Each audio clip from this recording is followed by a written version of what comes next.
Φίλοι και φίλες του Sportal, καλησπέρα σας. Το Sportal.gr έχει την ευκαιρία να συνομιλήσει με έναν από τους στάρ της διοργάνωσης, έναν παίχτη ο οποίος έχει χαράξει τη δική του πορεία και έχει γράψει τα δικά του χιλιόμετρα στα κορυφαία παρκέ. Ο λόγος φυσικά για τον Μάικ Τζέιμς. Μάικ, thank you for being with us. No problem, thank you. And first of all, let's start from the fresh news. Coach Spanouli is here, a new era has begun in Monaco. How can you describe the last couple of days with Βασίλη Σπανούλη as a head coach? You know, he's different than Coach Obradovic. Obviously, I think he's just I don't know. He's newer, so he's got a little bit. I mean, obviously he's younger, so I think he's got a little bit more maybe energy, but maybe that's not the correct word, but something like that. Just a different view, a different look on the game. So it'll be interesting just to see how the team adapts with having Coach Obradovic for 3 years and. See how we adapt and how we fit into what he has his picture for us. Did you surprise when Monaco hired Βασίλη Σπανούλη, or did you learn about the process, the talks between the team? Did you surprise with that process? No, not really, because I obviously, I mean, I talked to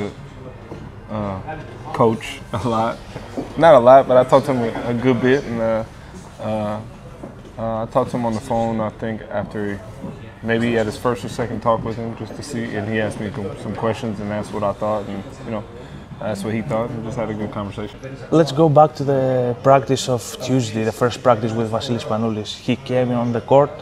Which was your first reaction when you see him on the floor? I don't know. I mean, we had video before, and I don't know. It wasn't like a real reaction. He looked ready to go.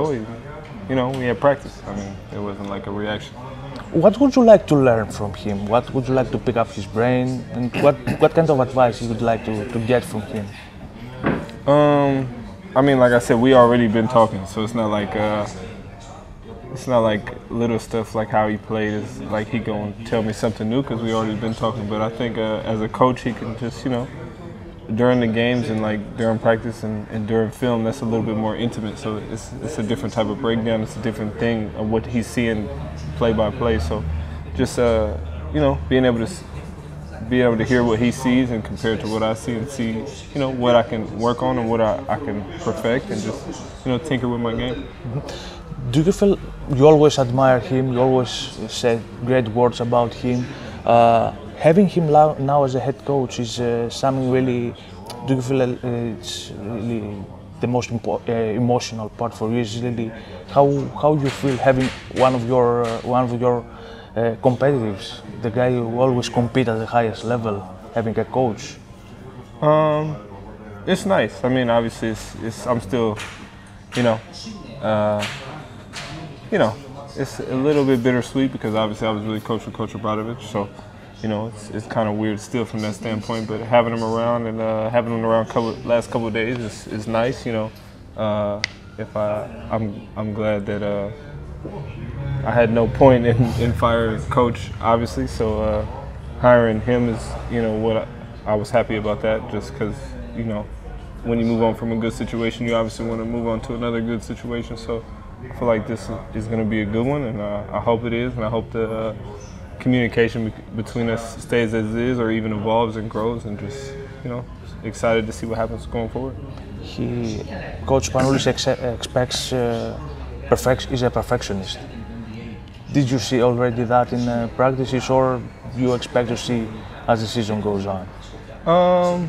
To be honest, I didn't get the perfectionist vibe from him at all. I think perfection is something that we all strive for, but everybody falls short. So I think that, you know, I think that his main thing is just, you know, playing with good spacing and sharing the ball and you know, if you make mistakes, don't let it linger on to the next play. Try to snap right back and just, you know, try to get back and try to be in the right spot. So, you know, I think what I've got from him the last couple of days is just working on our spacing and you know, just to be very aggressive.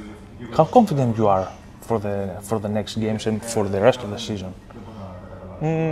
I was always confident. I think that honestly, I don't think we started the season that bad, to be honest, especially with everything that transpired just in the beginning of the season. We don't have Nick. Furkan's played 2 games. I came off of back surgery and didn't have any time to practice. My first practice was 2 days before the first game. So, I mean, you know, it's a lot of variables that's happened to us at the beginning of the season, and I think that we've weathered that storm. And so now would be the time where we start to figure out ourselves and get into a groove, and hopefully we start taking off around March. So, every team has ups and downs throughout the season. If you didn't have any ups and downs throughout the season, you should probably be nervous about playoffs and Final Four. So, yeah, just trying to work on that. Also, the first game of Vasίλη Σπανούλης era in Monaco will be in one of the toughest environments in Europe, at Oaka against Panathinaikos. Is it a good chance for you to make a statement in that game? Yeah, I don't ever think about the games like that, me personally. I mean, it's just who we play next. I'm excited to see the floor because I've seen it on TV, so I'm kind of excited just to see how it looks and how well it is to play on it. And, you know, hopefully we can have a good showing. I think we can compete. Last year we didn't have a very good game here, to be honest. But, you know, it's a whole new year. Last season you came up short, lost game 5 against Fenerbahce at home court. Now, which one is the biggest change in the team and that make you confident that you can get all the way along? Hopefully I don't have back problems. That'll be the first change, I hope. But I think just we added experience. I think we added some shooting with Vito. I think that's really going to help us. Hopefully Nick and Furkan can come back and help us out. And obviously I think Papagiannis being around and being part of a lot of teams that have been good and been in the Final Fours is also going to help. I think the more experience you have, more people that's been there, it helps a lot. Having so many weapons around you, how easier is the game, the flow of the game? How easier is it for you? It just depends, man. Honestly, I think you know, having weapons is good, but if you don't put them in the right positions or if they don't get in a rhythm, it doesn't really matter. Nobody's gonna have a good time. So I'm trying to balance like being aggressive for myself and being aggressive for my teammates on a daily basis. And you know, it's always a work in progress. Everything is a day-by-day thing, and every game is a different situation. So obviously, you know, some games Ellie has it going, and you know, we got to figure out how to get him in the right spots. Jordan, Alpha, Demo, I could go down the list. So just trying to navigate that game. And obviously, you signed a new 3-year deal with Monaco last summer because you believe in that project. You believe that you can win Euroleague with this team, right? What makes you confident that you can do this in Monaco? To be honest, just the last 3 years. I think the first year getting as far as we did with maybe kind of a makeshift team and not maybe the best unit, but I think we showed a lot of heart and we fought, and I think we had a big chance to go to the Final Four. We just missed it probably about 3 minutes. The second year having a really good year and getting all the way to the Final Four and maybe having the worst 10 minutes of basketball I've ever played in my life, but playing a really good 30 minutes, so you know, you build on that.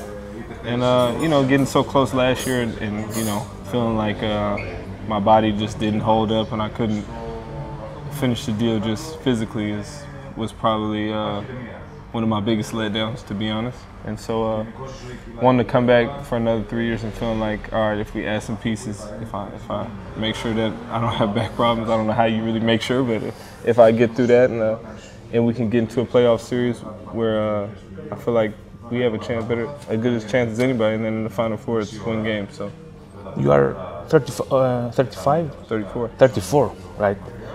You have nothing to prove on the floor, obviously, because you are the top scorer in Euroleague. You win so many accolades, individual. So this is take off pressure off of you, working for the team and make things work for your teammates.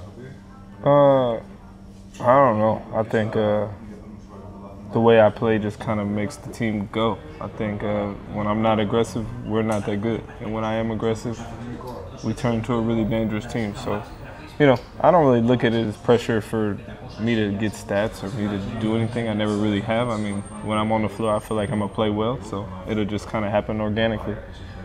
So, I mean, you know, just trying to put together a full season and get to the playoffs. I think I don't really care what seed we get. I would like to have home court, but it's not like it really matters to me. Just trying to peak at the right time and be playing our best basketball towards the end of the season. Mm-hmm. And how do you see the level of competition in Euroleague? We saw every year is higher and higher. Do you feel that this is the highest level of Euroleague over the last decade? See, I don't ever look at it like that. Like people say that, like, oh, Euroleague's the highest competition it's ever been, but I always feel like it's always like three really good teams. It's always like 2 or 3 really good teams.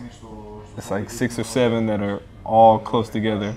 It's like 5 right below that, and then it's like 4 that are kind of at the bottom. And it's kind of always been like that, and it kind of just stays like that. I don't really see a lot of changes in that.